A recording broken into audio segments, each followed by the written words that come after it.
Hello students, মই ঋতুপৰ্ণ বৰা আৰু তোমালোকে চাই আছা তোমালোকৰ ইউটিউব চেনেল জ্ঞানম টিউচন। আজি মই এই ভিডিঅ'টোৰ যোগেৰে তোমালোকৰ ক্লাছ 12ৰ কেমিষ্ট্ৰিৰ চেপ্টাৰ 1ৰ চতুৰ্থটো ইনটেক্স কুৱেশ্যন ডিসকাস কৰিবলৈ লৈছো। কুৱেশ্যনটো হ'ল calculate the mass of urea required in making 2.5 kg of 0.25 molal aqueous solution.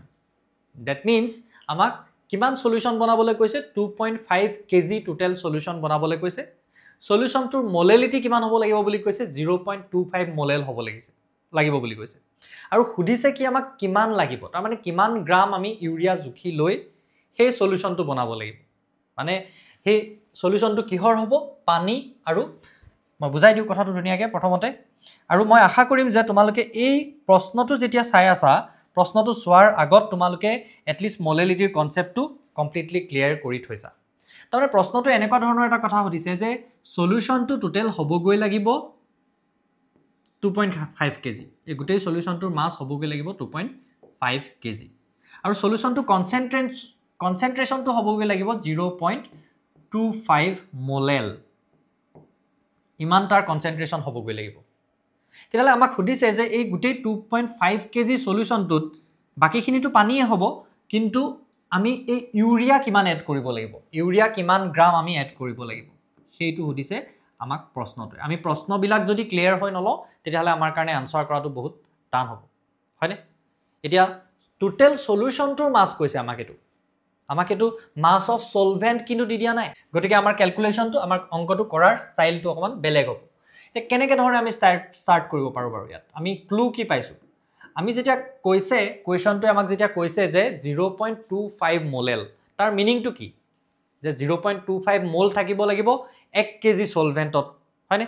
1 KG সলভেন্টৰ লগত আমি 0.25 মোল এড কৰিব লাগিব। সেইটোকে আমি কি বুলি ক'ব পাৰিম 0.25 মোলাল সলিউশন বুলি ক'ব পাৰিম। সো লিখিব পাৰো এনেকুৱা ধৰণে যে 0.25 মোলাল solution means 0.25 mole of urea in 1 kg water. হলে 1 kg water টোক আমি 1000 গ্রাম of water বুলি ক'ব পাৰো। একো আমাৰ পাৰ্থক্য নাই, হয়নে? গ্ৰামলৈ লৈ গৈছো কাৰণ আমাৰ এই বাকি ইউৰিয়াটোক আমি কিহত ক্যালকুলেট কৰিম, গ্ৰামত কৰিম, আমাৰ কাৰণে সুবিধা হ'ব এটো যদি আমি গ্ৰামলৈ কনভাৰ্ট কৰি লওঁ। এতিয়া নেক্সট আমি কি কৰিব লাগিব সোৱা, নেক্সট আমি এতিয়া সেই 0.25 মোল যে আমি দিছো 1 কেজি পানীৰ লগত যে 0.25 মোল এড কৰিছো, সেইটোকে আমাক এইটোৱে বুজাইছে, মিনিংটো সেইটোৱে মোলাল বুলি যেতিয়া আমাক কৈছে 0.25 মোলাল মানে মিনিংটোৱে সেইটো যে হিমান মোল 1 কেজি সলভেন্টত আমি মিলাইছো। মিনিংটো লিখি লৈছো আমি প্ৰথমতে সিম্পলি। এতিয়া আমি জানিব লাগিব যে এই 0.25 মোল মানে কিমান গ্ৰাম। সো সেইটো জানিবৰ কাৰণে আমি প্ৰথমতে 1 মোল মানে কিমান গ্ৰাম হেতু জানিব লাগিব। আৰু 1 মোল মানে কিমান গ্ৰাম জনা বা মোলাৰ মাছ জনা একেটাই কথা। গতিকে আমি নেক্সট কি উলিয়াব লাগিব, এটা মোলাৰ মাছ উলিয়াব লাগিব। কাৰ? ইউৰিয়াৰ। মোলাৰ মাছ অফ ইউৰিয়া আমি নেক্সট ক্যালকুলেট কৰিব লাগিব। Molar mass of urea. ইউৰিয়াৰ ফৰ্মুলাটো কি? NH2CO NH2। গতিকে আমি ইউৰিয়াৰ যদি মোলাৰ মাছ উলিয়াও তেতিয়াহলে সোৱা নাইট্ৰজেন কেটা আছে দুটা, আমি একেলগে ক্যালকুলেট কৰিলো। নাইট্ৰজেনৰ মাছ হ'ল 14, নাইট্ৰজেন আছে দুটা। হাইড্ৰজেনৰ মাছ হ'ল 1, হাইড্ৰজেন আছে 4টা, 1 * 4 প্লাস কাৰ্বনৰ মাছ 12, কাৰ্বন আছে এটা, অক্সিজেনৰ মাছ 16, অক্সিজেন আছে এটা। এইখিনি যদি টোটাল কৰি পেলোৱা পাবা 60।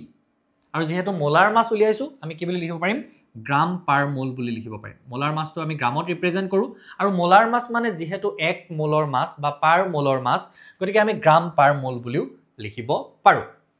এতিয়া গ্ৰাম পাৰ মোল বুলি আমি গম পাই গলো যে 1 মোলৰ মাছ ইমান, তেতিয়াহলে আমি ইমান মোল মানেনো মাছ কিমান হেতু উলিয়াই পেলাও নেক্সট।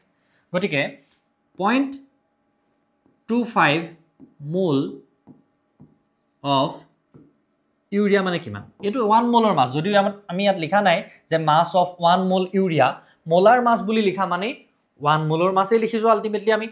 গতিকে 0.25 মোল অফ ইউৰিয়া মানে কি হ'ব এতিয়া 60 * 0.25, 60 * 0.25। সোৱা এই ক্যালকুলেশনটো আমি কৰবাত পাটি কৰি নাচালেও আমি বুজি পাব পাৰো, হয়নে? 0.25 মানেনো কি 4 ভাগৰ এভাগ।